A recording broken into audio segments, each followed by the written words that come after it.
अजीज दोस्तों, अस्सलाम वालेकुम, नमस्ते, सत श्री अकाल, जय जिनेंद्र, गुड आफ्टरनून। अजीज दोस्तों, पाकिस्तान में 7 अगस्त को सेनेट ने एक बिल पास किया जो ऑलरेडी पार्लियामेंट से पास किया हुआ था। वो लॉ बन गया कि वो लोग जो प्रोफिट मोहम्मद के करीब थे उनके बारे में भी ब्लास्फेमी होगी अगर आपने कोई बात की गलत या कुछ, और उसकी सज़ा 3 साल ऑलरेडी थी, उसको 10 साल कर दी। प्रॉफिट मोहम्मद की तो बात ही नहीं है, इनके कंपेनियंस की बात हो रही है। अजीज दोस्तों, पाकिस्तान में ब्लास्फेमी की तलवार जो है वो हर आदमी पे लटकी हुई है, और ज़्यादातर झूठे के, ज़्यादातर क्या, आप मुझे बताएं कि जितनी परसिक्यूटेड पाकिस्तान की माइनॉरिटी है, क्या वो लोग हिम्मत कर सकते हैं कि वो इस तरह की कोई बात वहाँ पे करें, ऐसा कोई काम करें? लेकिन इनके ऊपर इतना ज़्यादा मतलब काम हो रहा है। देखें, अडियाला जेल में अभी एक एनजीओ का आदमी किसी काम से गया था, 150 कैदी ब्लास्फेमी के केस में अंदर उसको अडियाला जेल में मिले। 150 कैदी ब्लास्फेमी के केस में। आप बताएं यार, ये मतलब कोई सोच सकता है? और ये सालों तक रहते हैं क्योंकि ये केस चलते नहीं है। फैसला इनके हक में दे नहीं सकता कोई जज कि मुल्लाओं से कैसे निपटे। मदरसा के मदरसे भरे हैं, वो लेके आ जाएंगे, हमला कर देंगे उसके घर में, उसके 198 लोगों के ऊपर खाली इस साल 16 अगस्त तक 198 लोगों पे ब्लास्फेमी के केस बने हैं।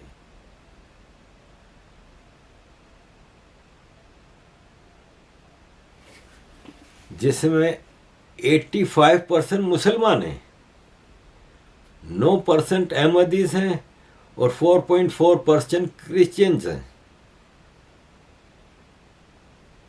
2023 में एनजीओ की रिपोर्ट है कि ब्लास्फेमी के केस सबसे ज़्यादा बढ़े हैं।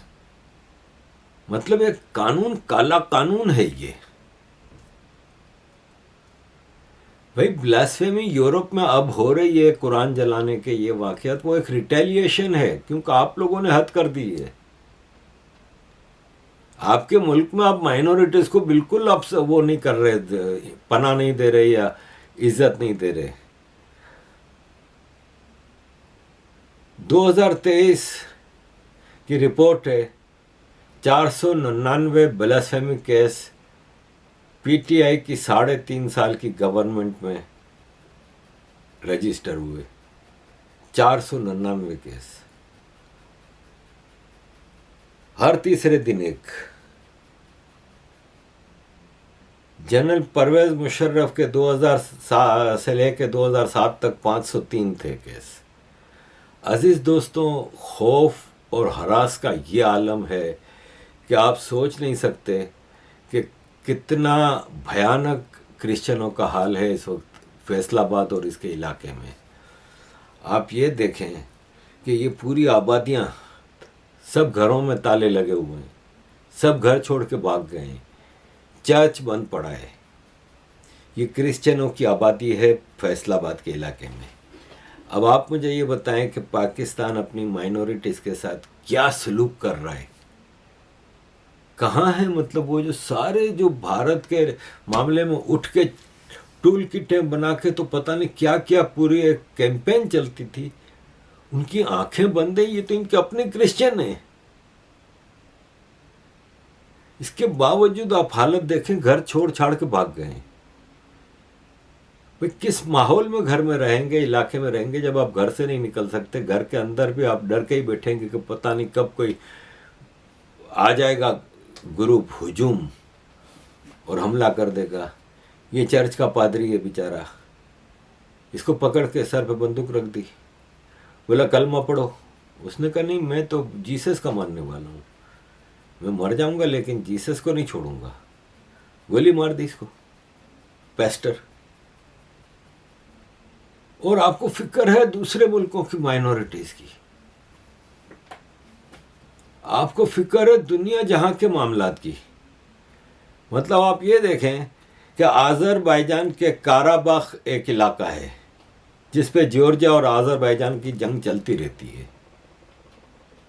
आज़रबाईजान के उस काराबाख इलाके को आप कह लें कश्मीर है, उस इलाके का, जॉर्जिया और आज़रबाईजान के बीच में, वहाँ पे इलेक्शन हो रहे हैं।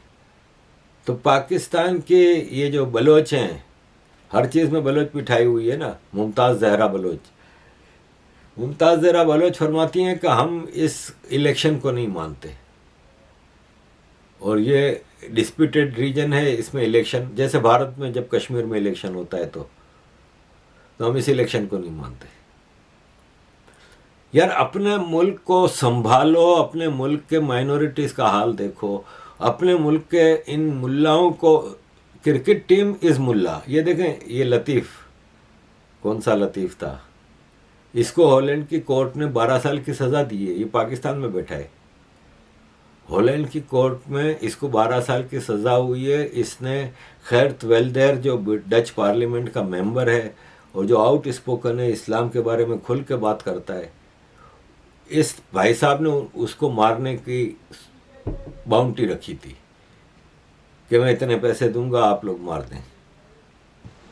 मैं आज ये जो गुस्ताखाना खाके बनाने की कोशिश की जा रही है और जिसका ऐलान किया गया है, और वो जो शख्स है जिसने ये गेम पूरा प्लान किया है, मैं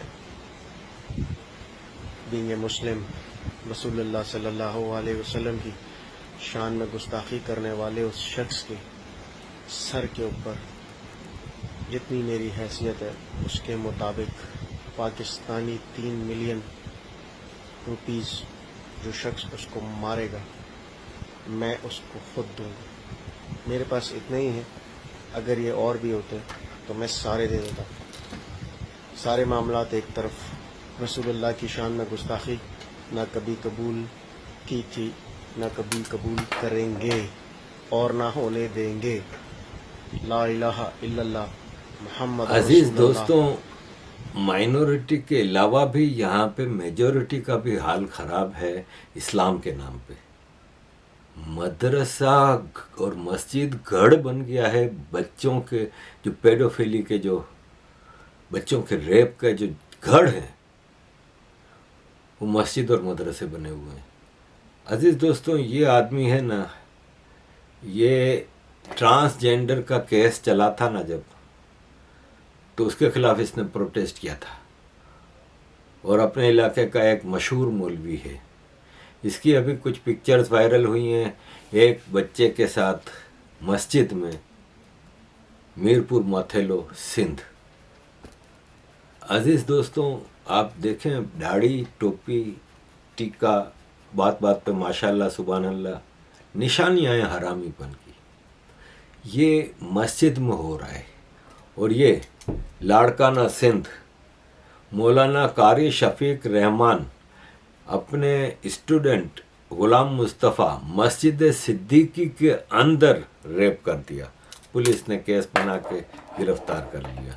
अब मुझे आप ये बताएं कि आजकल तो सोशल मीडिया का ज़माना है, कितने साल हो गए, मतलब ट्विटर 2007 में मैंने ज्वाइन किया है, 16 साल हो गए।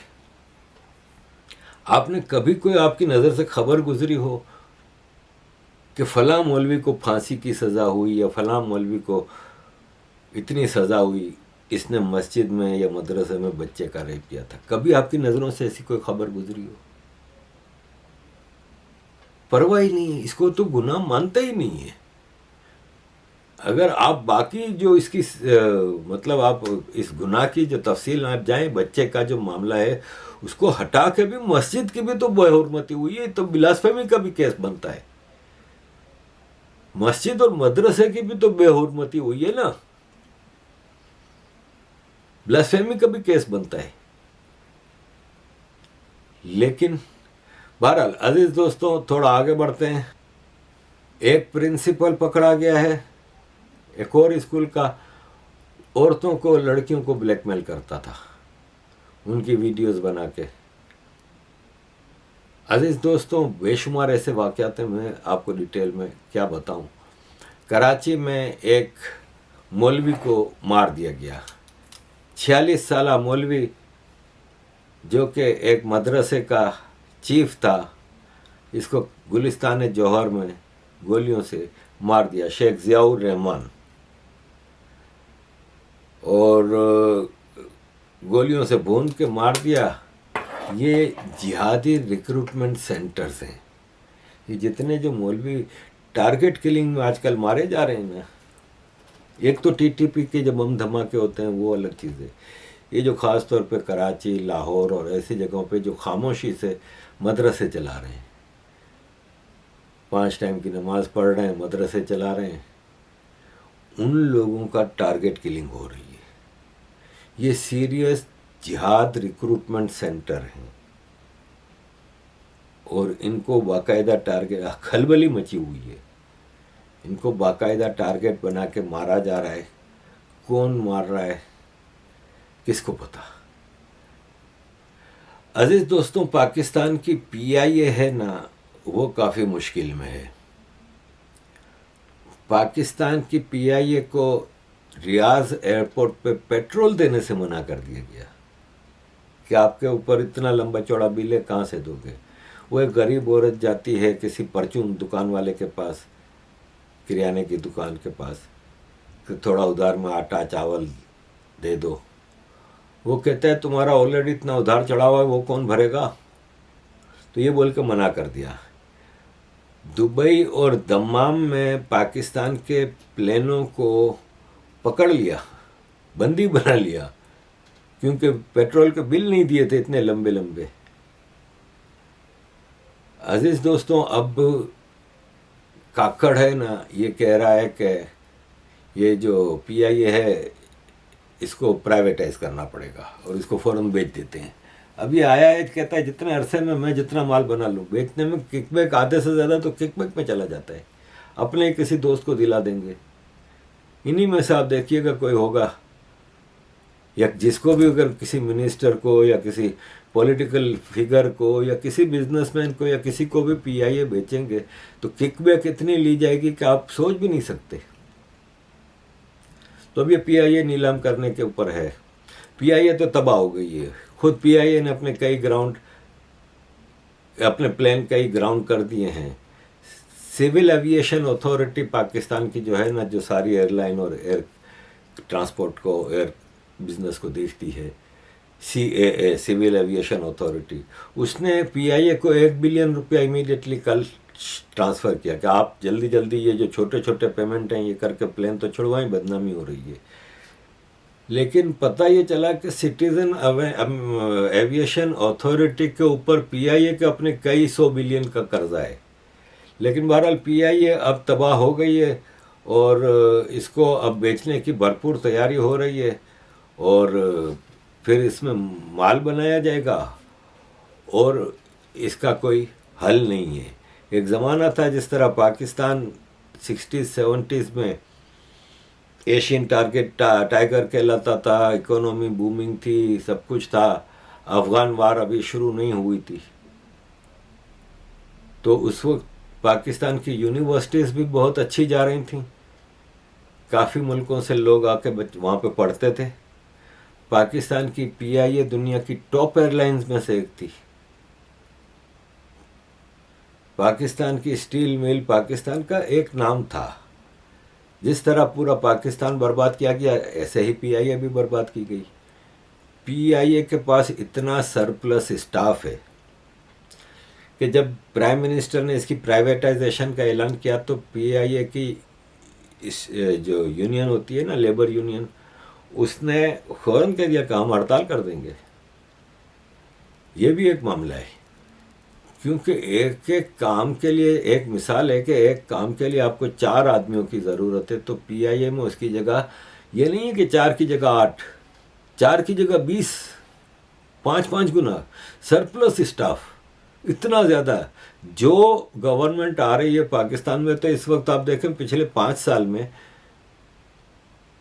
खाकान अब्बासी की सरकार थी, फिर इमरान खान की सरकार आई, फिर शहबाज शरीफ, अब काकड़ की। तो ये सब सरकारें आती हैं तो अपने मतलब के लोग आगे रखती हैं। इसी तरह पीआईए की चेयरमैनशिप दे दी जिसको, उसने आके अपने 200-400 बंदे पीआईए में लगवा देने। फिर फ्री फंड की टिकटें जाती हैं, बिजनेस और फर्स्ट क्लास की फ्री फंड की टिकटें जाती हैं। इस तरह मुफ्त का काम बहुत ज़्यादा होता है। तो पीआईए तो टोटल लॉस में जा रही है। इसका सबसे बड़ा मसला इसका ह्यूमन रिसोर्सेज का है, इसके ओवर एम्प्लॉयमेंट का है। अब तबाह हो रही है। Let's see. अजीज दोस्तों, 2-4 छोटी खबरों के साथ आगे बढ़ूंगा। आईएसआई के DG director general Nadeem Anjum को एक्सटेंशन मिल गई है, उनकी सर्विस बढ़ा दी गई है। अजीज दोस्तों, पाकिस्तान आर्मी इस वक्त बिल्कुल ही लोएस्ट लेवल पे पहुंच चुकी है। अभी एक टीवी प्रोग्राम चल रहा था, उसमें तालिबान के जनरल मुबीन से कुछ पूछा गया तो उसने कहा कि मैं पाकिस्तानियों से पूछता हूं कि भाई साहब, इंडिया चांद पे पहुंच गया, अब तुम अपनी ईद कैसे मनाओगे अगर इंडिया ने चांद के ऊपर कपड़ा ढांप दिया। इस हद तक पाकिस्तान आर्मी की बजी हुई है। अजीज दोस्तों, एक और सिग्निफिकेंट डेवलपमेंट हुई है कि एक तरफ तो अमेरिका के अप्रूवल से, अमेरिका की राजी नामे से, अमेरिका की इन्वॉल्वमेंट से ये जो economic corridor India, Dubai, Saudia, Jordan, Israel, Europe, एक तो ये बना है अमेरिका के अप्रूवल से। तो अब सीपेक वैसे ही फारिग हो गया। सीपेक से कई जनरल बहुत अमीर हो गए, चाइना की कम्युनिस्ट पार्टी के कई लोग अमीर हो गए, लेकिन आम आदमी को तो सीपेक का सिर्फ चूना लगा है। हाँ, गिलगित बल्तिस्तान और बलूचिस्तान काफ़ी हद तक चाइनीज़ इन्फ्लुएंस में आ गया। चाइना की बैंकों की इन्वेस्टमेंट थी, लोन्स थी सारी। चाइना का था एक प्लान जो वन बेल्ट वन रोड ये, लेकिन वो बिका नहीं। ये तो अब आया है ना भारत वाला इकोनॉमिक कॉरिडोर। ये तो 10 साल से सीपेक चल रहा है। 10 साल से इसकी मार्केटिंग कर रहे हैं। कभी कह रहे हैं अफगानिस्तान को, कभी ईरान को, कभी सऊदिया को, कभी दुबई को, सबको आने की, ऊपर सेंट्रल एशियन वालों को, आज़रबाईजान को, उज़्बेकिस्तान को, ताजिकिस्तान को, कि सीपेक में शामिल हो जाओ। कहीं बिका नहीं और अब ये आ गया। तो एक ग्वादर में अमेरिका के एम्बेसडर डोनाल्ड ब्लूम को लेके गई पाकिस्तान आर्मी। अमेरिका इस इलाके में अगर कोई खेल खेल रहा है तो शायद अब अमेरिका पाकिस्तान आर्मी को बिल्कुल चाइना से वो करके ग्वादर में अमेरिका की इन्वॉल्वमेंट, लेट्स सी किस सूरत में होती है। लेकिन डोनाल्ड ब्लूम का अचानक ग्वादर का दौरा करना समझ नहीं आता। अजीज दोस्तों, एंड पे एक खबर शेयर करके आज का प्रोग्राम वाइंड अप करते हैं कि तालिबान ने अफगानिस्तान में चाइना की एम्बेसी खोल दी है और चाइना ने अपना एम्बेसडर अपॉइंट कर दिया है और उसने, एम्बेसडर ने अफगानिस्तान के तालिबान के प्राइम मिनिस्टर को अपनी एम्बेसडरशिप की डॉक्यूमेंट्स पेश किए and he is officially now first ambassador in Afghanistan, I think second Pakistan के बाद। तो अजीज़ दोस्तों, लेट्स सी, अफगानिस्तान में ये सिचुएशन है। आप सबकी मोहब्बत का बहुत बहुत शुक्रिया।